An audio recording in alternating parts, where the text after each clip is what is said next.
Então, a palavra de Deus, que se encontra em Romanos capítulo 11, melhor dizendo, versículo 33 ao 36, diz assim: Ó profundidade da riqueza, tanto da sabedoria quanto do conhecimento de Deus! Quão insondáveis os seus juízos e quão inescrutáveis os seus caminhos! Quem, pois, conheceu a mente do Senhor? Quem foi o seu conselheiro? Quem primeiro deu a ele para que venha a ser restituído? Porque dele, e por meio dele, e para ele são todas as coisas. A ele, pois, glória eternamente. Amém. Hoje eu quero falar sobre um dos temas mais caros para o cristão, que é encontrar o propósito da vida em viver para Deus, em alegria para Ele, e também se alegrar em Deus. A alegria é dupla. Nós temos que alegrar a Deus com nossa vida, e nós temos que encontrar em Deus a fonte da nossa alegria. Agora, como podemos fazer isso? A Bíblia, ela nos aconselha a vivermos para a alegria do Senhor e também para que possamos entender o que o apóstolo Paulo está falando aqui. E nestes versículos que eu li, eles são, na verdade, um hino da igreja antiga, escrito para exaltar tanto a glória quanto a soberania de Deus e a pessoa de Deus. Como eu posso viver neste mundo com um propósito, com um sentido? Como eu posso viver de forma plena e completamente segundo o propósito para o qual Deus me criou? Eu posso viver desta maneira, entendendo, em primeiro lugar, que Deus é a origem, Deus é o meio e Deus é o propósito de todas as coisas. Esta é a conclusão que nós vamos chegar. Porque primeiramente nós vamos analisar a partir do versículo 33, onde nós vamos ver que neste hino de louvor, de modo adequado, Paulo vai concluir de forma arrebatadora a transcendência de Deus. Deus é tão grandioso que por mais que tentemos explicar e entender Deus, nunca vamos entendê-lo completamente. Se entendêssemos a Deus, nós não teríamos um Deus, nós teríamos uma criatura. Tanto que Hebreus vai nos falar desta grandeza manifesta da sabedoria de Deus, salvando os pecadores por meio da morte e do sacrifício de Jesus Cristo. E agora Romanos, ele vai dizer, o apóstolo Paulo, no versículo 33, vai dizer: ó profundidade da riqueza e da sabedoria e do conhecimento de Deus! Quão insondáveis os teus juízos, inescrutáveis os seus caminhos! Em primeiro lugar, nós vamos ver que a riqueza da sabedoria e do conhecimento de Deus é uma profundidade e uma riqueza. Ao mesmo tempo, é tão profundo que nunca chegaremos ao fundo, por mais que estudemos, por mais que busquemos conhecimento. A profundidade do conhecimento e da proximidade que podemos ter com Deus jamais chegará ao limite. Nunca esgotaremos o que podemos viver com Deus e nunca esgotaremos o que podemos aprender com Deus. E aprender não no sentido intelectual, mas no sentido de, em primeiro lugar, aprender com Deus como nosso Pai. Veja como Jesus tratava ao Senhor, a Deus. Ele dizia, Pai, para que eles saibam que nós somos um.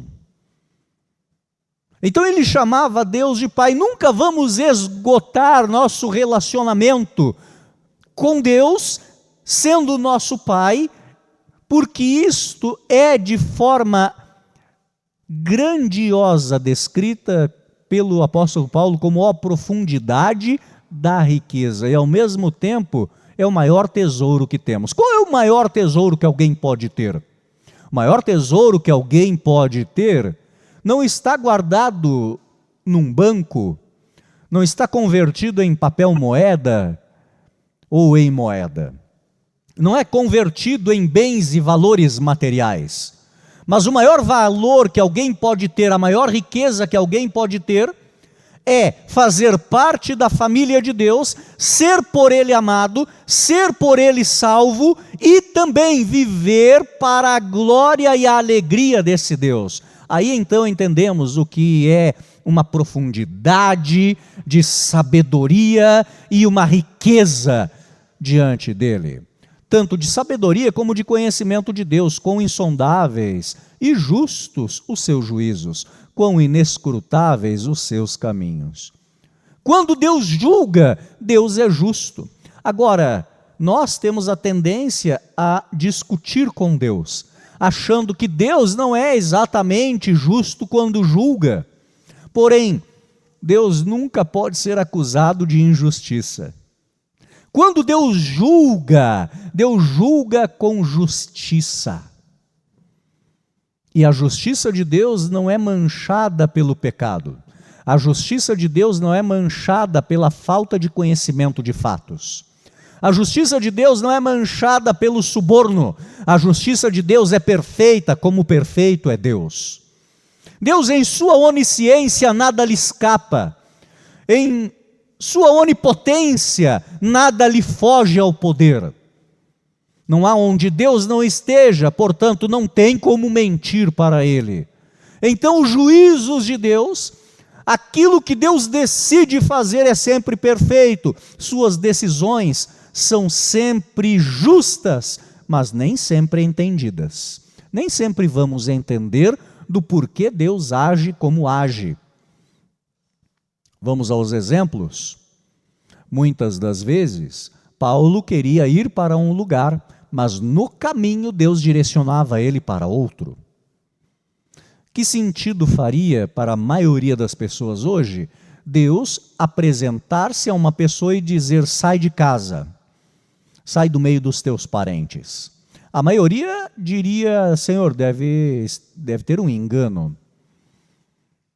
A maioria das pessoas olha para a história de Jó e vê apenas uma história do sofrimento de uma pessoa. Mas não é a história apenas do sofrimento de uma pessoa. Ali descreve como um Deus justo, santo e perfeito lida com o ser humano na limitação deste ser humano que está sofrendo, está em terrível aflição, está sendo atribulado e ao mesmo tempo tentado. Agora, qual é a relação desse homem para com Deus? Primeiro, de entrega. Em segundo lugar, também de questionamento. Por quê? Porque assim como Jó, muitas das vezes não entendemos os juízos de Deus. Muitas das vezes não entendemos os desígnios de Deus. E por isso tendemos a nos revoltar e tendemos também a questionar Deus. Agora, quão inescrutáveis os teus caminhos. Os caminhos de Deus são mais elevados do que os nossos. Os caminhos de Deus, eles são preparados para aqueles que querem andar em direção ao céu. Este caminho, ele foi descrito, mas é inescrutável. Nunca este caminho será experimentado da mesma forma por todos nós ao mesmo tempo. Neste caminho você vai ter as tuas lutas, você vai ter as tuas tribulações, você vai ter que vencer, você vai ser aflito de uma forma totalmente diferente até do que o teu marido, ou o teu filho, ou tua esposa, ou a tua filha. Porque é um caminho que você tem que trilhar. Porém, uma coisa sabemos: este caminho é estreito, poucos são os que acertam por ele, mas este caminho é o único certo. Este caminho é o único que conduz ao céu, pois há caminhos que ao homem parecem direitos, mas o seu final são caminhos de morte. Este caminho estreito, do qual a Bíblia diz: inescrutáveis são os teus caminhos, é um caminho que temos que andar. Não conhecemos tudo sobre ele, não conhecemos tudo o que há nele, porém nós sabemos que esse é o caminho que devemos andar. E por ele passaram os patriarcas, por ele passaram os profetas, por ele passou os apóstolos, e por este caminho até o próprio Cristo passou. E é este caminho que nós temos que passar também. O versículo 34, ele nos traz uma outra descrição que vai nos remeter a um outro ponto. Quem é inteligente? A ponto de dizer: por que Deus preparou esse caminho? Deus, por que preparou a minha vida assim? Por que me colocou esta vida? Por que me preparou e me fez desta maneira? Por que as coisas acontecem como acontecem? Temos a tendência a questionar Deus como se fosse algo de pouca importância. Quem, pois, conheceu a mente do Senhor? Quem foi seu conselheiro? Agora digam-me, o que aconteceu com Jó, quando Jó foi reclamar de Deus, dizendo: Senhor, onde estavas tu? O que me aconteceu? Deus, ao invés de responder a Jó, Deus não responde a Jó, Deus lança uma sequência de perguntas, uma em cima da outra. Ou seja, você está me questionando do porquê você passou o que passou? Agora, será que a decisão de Deus não pode redundar em bênção para nós, seja através de uma repreensão para que voltemos ao caminho, seja através de uma tribulação para que cresçamos na fé, seja através de alguma experiência ou outra, até mesmo as experiências pregressas no passado nos levam a temer a Deus e nos levam a mudar o caminho. Agora, deveríamos questionar a nós mesmos em relação a Deus, mas tendemos a questionar a Deus em relação a nós, porque nós centralizamos a nós no trono, ao invés de centralizar Deus. Aí é, pois, que entendemos o ponto de vista de Paulo, onde ele vai dizer: acaso quem é mais sábio que Deus? Acaso quem é mais inteligente que Deus? Acaso o que você sabe da tua vida? Você pode saber de coisas sobre a tua vida, e você pode saber de não saber de coisas da tua vida que Deus sabe nos detalhes. Deus conhece o teu DNA. Você não conhece exatamente qual é a composição do teu DNA. Mas Deus conhece não somente você como você é quando se vê no espelho. Deus conhece você não somente quando você está saudável. Deus não somente te conhece quando você está numa boa, mas Deus também te conhece nos pensamentos mais íntimos. Deus nos conhece até mesmo quando nós experimentamos o pior de nós mesmos. E o pior de nós mesmos, creiam-me, não gostaríamos que ninguém visse, mas Deus já viu. E mesmo assim, Ele decidiu nos amar. Por isso o amor de Deus, ele é, além de ser incomparável, é indescritível. E andar no caminho de Deus é, de uma maneira grandiosa, um privilégio. Porém, esse caminho não é fácil, mas é o único caminho para o cristão. Se queremos andar em direção aos céus, temos que trilhar por esse caminho. Não sabemos tudo o que nos espera, porém, sabemos que este caminho é o caminho daqueles a quem Cristo chamou para segui-lo. E quando não sabemos, não devemos perguntar o porquê para Deus, mas ver o porquê e qual sentido pode ter para nós. Porque eu não sou mais inteligente do que Deus, nem você. Não há ninguém aqui com mais sabedoria. Quando Jó foi questionar, Deus questionou e começa a perguntar: onde você estava quando eu fiz os fundamentos da terra? Como que a terra foi formada? Isso é um debate até os dias de hoje para a ciência. Onde você estava quando eu medi os céus a palmos? Os grandes telescópios espaciais ainda não alcançaram a borda do universo. Nós podemos ter uma dimensão de 90 bilhões de anos-luz.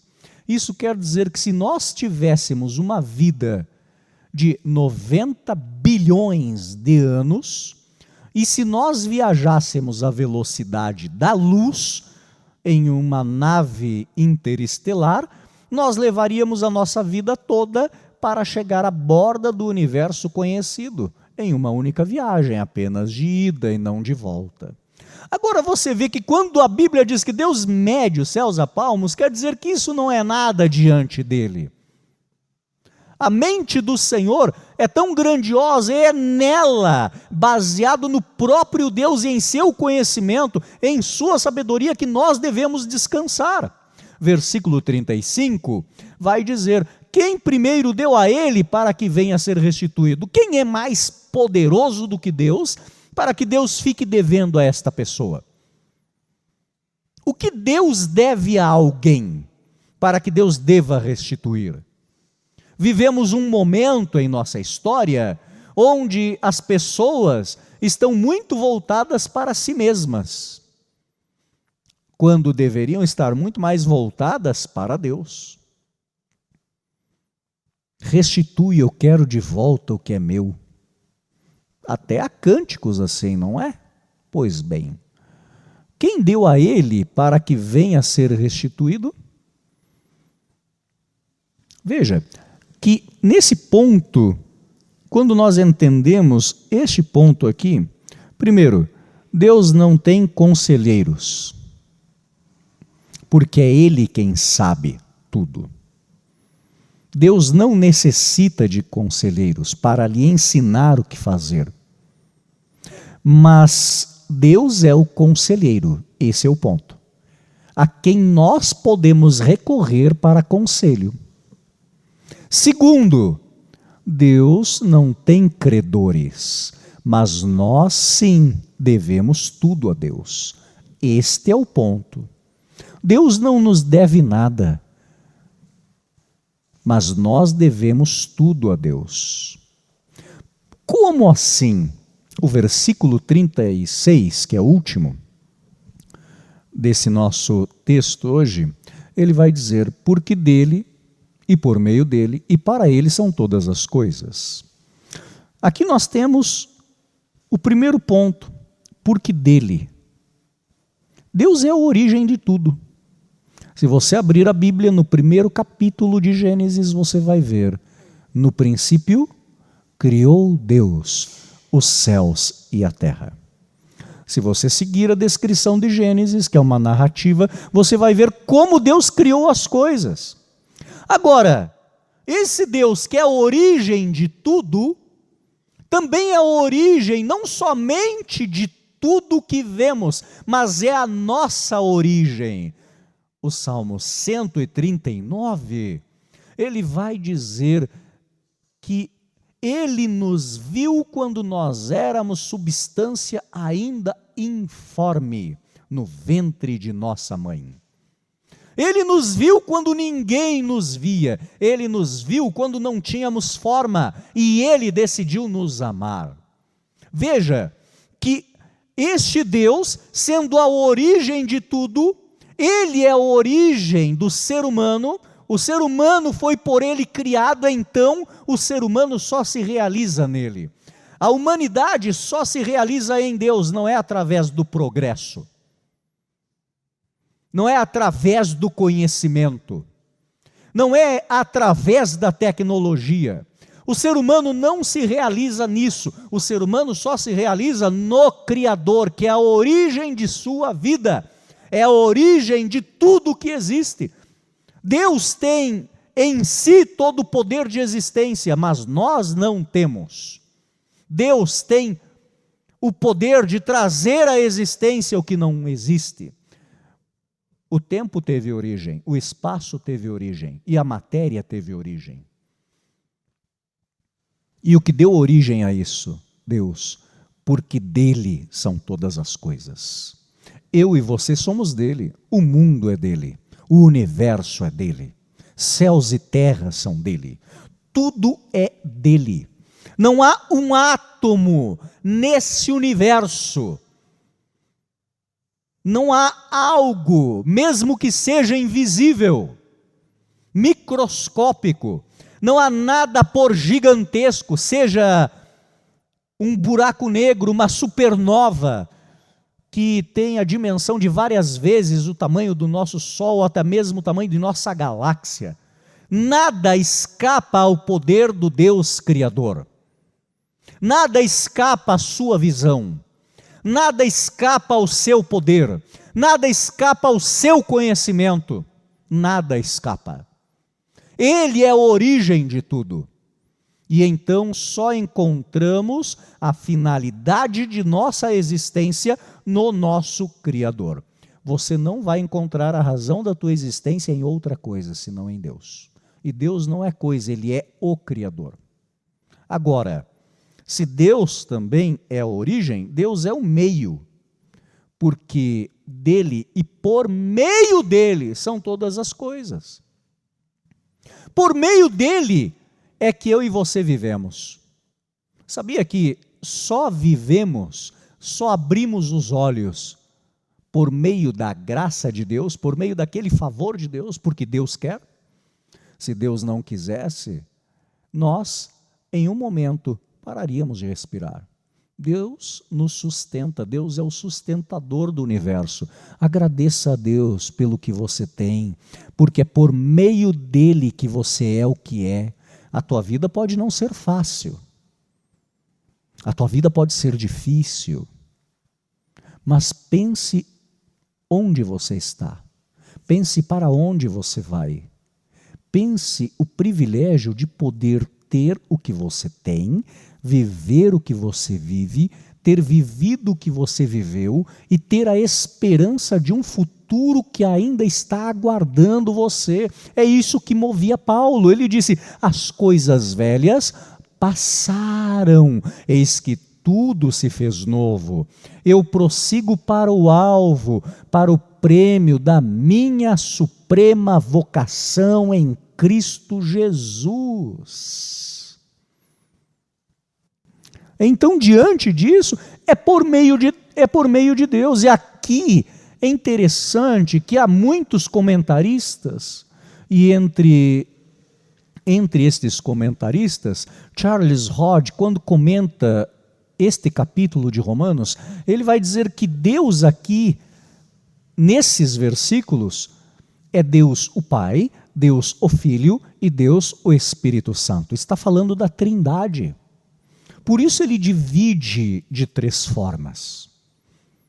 Por meio dele, porque dele, por meio dele, para ele são todas as coisas. Então ele é o meio.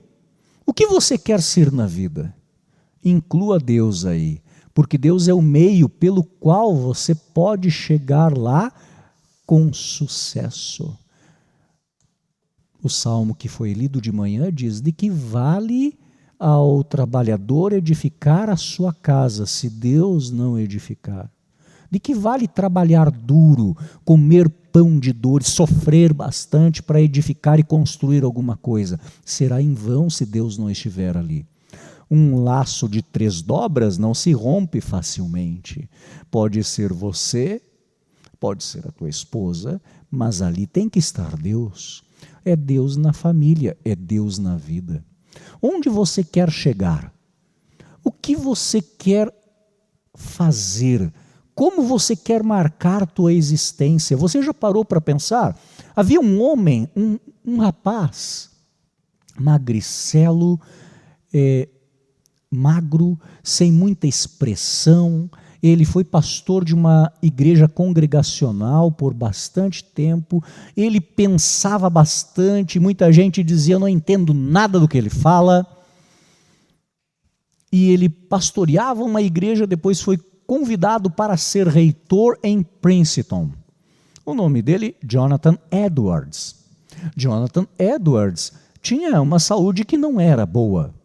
Porém, ele escreveu várias coisas. Entre as coisas que ele escreveu, eu decidi fazer menção de uma, que é chamada As Firmes Resoluções de Jonathan Edwards. Ou seja, ele decidiu traçar um padrão para a vida dele. Ele decidiu que na vida dele Deus teria que fazer parte. Então Deus seria o meio pelo qual ele viveria. Agora, onde está Deus na vida da maioria daqueles que se dizem cristãos? Querem um futuro bom, mas não é por meio de Deus, é por meio dos seus próprios esforços. Confiam nos seus próprios esforços, confiam na sua própria capacidade, confiam na capacidade dos outros e que os outros podem colocá-los onde eles querem estar. Então o meio não é Deus, o meio são os outros, ou o meio é Ele mesmo. Agora, quando eu coloco a questão na dimensão certa, não somente Deus é a minha origem, mas Deus é o meio pelo qual eu me realizo, eu sou realizado. Você não será realizado se Deus não estiver no teu projeto de vida. Se Deus não estiver na tua vida, se você não fizer um firme propósito de ter Deus em tua vida, não será realizado. Você pode ter coisas, mas isto não realizará você. Então, Deus é a origem, Deus é o meio, e Ele é o propósito de todas as coisas. Qual que é o propósito de todas as coisas? Veja, porque dele, a origem, por meio dele, o meio, e para ele, o propósito, são todas as coisas. Qual que é o propósito, afinal, de tudo que existe? Para a glória de Deus. Um dia anuncia outro dia. O quê? A grandeza de Deus. Uma noite faz menção a outra noite. O que é a glória de Deus? Porque, afinal de contas, todos nós saímos de nossas casas para vir à igreja, para cumprir uma função religiosa. Porque, afinal de contas, em meio a todos os dias que vivemos, e dias difíceis, dias cansativos, dias que nós estamos quebrados, dias que nós estamos destruídos até, porque nesses dias nós deveríamos parar um pouquinho e pensar, afinal de contas, por que é que eu vou na igreja? Eu vou na igreja para quê, afinal? Qual é o propósito? Qual o propósito de eu ir para a igreja? Eu vou para a igreja para cantar? E se não tiver cântico? Eu vou na igreja por causa de fulano ou de beltrano, e se essa pessoa sair da igreja? Eu vou na igreja por amizade, ok, mas se o teu amigo não estiver mais na igreja, lembra que quem, aspas, servia por amizade ao rei Saul, e quando Samuel morreu, ele foi consultar uma médium. Ele não acreditava em Deus, ele acreditava em Samuel. Quem acreditava em Deus era Samuel, não Saul. Nosso propósito final tem que ser Deus, meus irmãos. Por isso a Ele toda a glória. Porque Ele é a origem, Ele é o meio e Ele é o propósito da nossa vida. É este o sentido da mensagem da reforma, a Deus toda a glória, e do hino que cantamos. A Deus demos glória, porque somos dele. O que temos e onde chegaremos, e o que aconteceu conosco é por meio dele. O que sonhamos, por meio dele. O que seremos, por meio dele. Por isso Tiago vai dizer, quando vocês forem a um lugar ou planejarem alguma coisa, não digam, amanhã faremos isso ou aquilo, porque tu não sabes o dia de amanhã. Diga, amanhã farei isto ou aquilo, se Deus quiser. Então Deus é o propósito, Deus é o meio, Deus é a origem de nossa vida. E a Ele pôs toda a honra e toda a glória. Imagina que a maioria de nós gostaria que todo mundo cresce. Não é isso?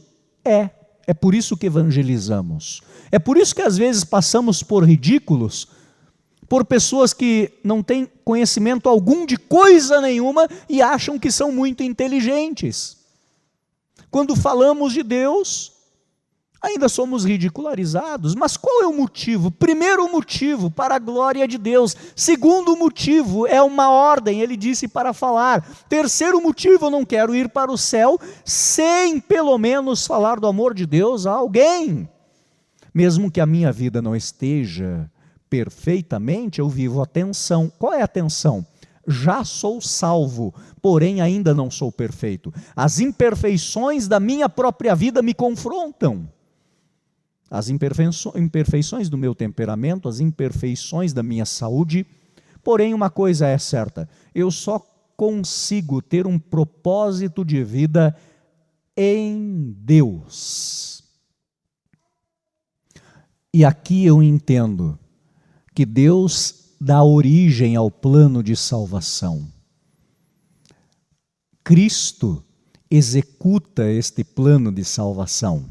E o Espírito Santo torna o plano de salvação possível em cada pessoa, fazendo com que cada pessoa tenha seu coração aberto para, no momento que ouvir o Evangelho, este Evangelho tornar-se espírito e vida na pessoa. Então, primeiro nós temos que ser salvos, para depois crermos. Esta é a ordem de salvação. Por isso, tanto crer quanto o viver dependem de Deus.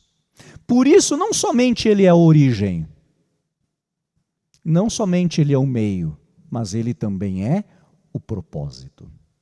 Que Deus seja o propósito da tua vida. Que não sejam pessoas, que não sejam denominações, que não sejam perspectivas que podem falhar, mas Deus, porque Deus não falha. Lembre de Noé. Noé, ele tinha apenas uma ordem e tratou de cumpri-la. Noé era o único homem justo em meio a toda uma geração. Se Noé fosse pastor, pelo menos ele conseguiu algo magnífico: levar a sua família no barco. Se os outros não foram, pelo menos a sua família foi. Que possamos ver a partir de nossa família o ponto de nossa evangelização. O ponto onde Deus tem que ser a origem dos nossos planos. Deus tem que ser a origem da nossa felicidade. Deus tem que ser a origem da nossa alegria. Deus tem que ser a origem daquilo que somos e daquilo que queremos ser. E em Cristo nós temos os meios para chegar lá. O Espírito Santo nos dá esta capacidade, pela vontade de Deus o Pai. E só isso acontece, só seremos pessoas completas quando Deus já for o propósito pelo qual fazemos as coisas. Por que eu canto? Por que eu prego? É interessante que, se você viu, e eu termino aqui, último podcast foi perguntado se eu gostava de ser revitalizador de igreja, se eu gostava de trabalhar com revitalização. A questão não é gostar ou não gostar. A questão é que eu vou onde tem menos pessoas dispostas a ir. A questão é que eu quero e eu gosto de agradar a Deus e de obedecer a Deus. E onde eu posso ser mais útil? Esta é a minha pergunta. Porque se fosse para responder como a maioria gosta de responder, né? Aonde você gostaria de pregar ou de pastorear? Às vezes as pessoas, eu gostaria de pastorear uma igreja onde fosse assim, assim, assim, assim, assim. Como às vezes você vai visitar alguma outra igreja. Eu, quando fui na igreja de Pinheiros, por exemplo, eu vi, lá tem basicamente uma editora, lá tem professores para fazer rodízio, lá tem músicos para fazer rodízio toda semana, lá tem pessoas para fazer a segurança, a portaria, enfim, lá tem pessoas para tratar um podcast, tem rádio interna, tem tudo. Eles preparam o próprio material na própria gráfica e editora deles.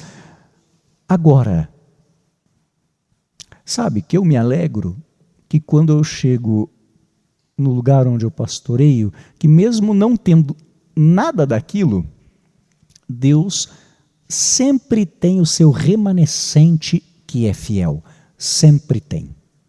Que é esse o contexto de Romanos 11. A promessa de Deus não falha e Deus sempre tem os dele. Mesmo que tenhamos que começar do zero, nunca ficamos sempre no zero.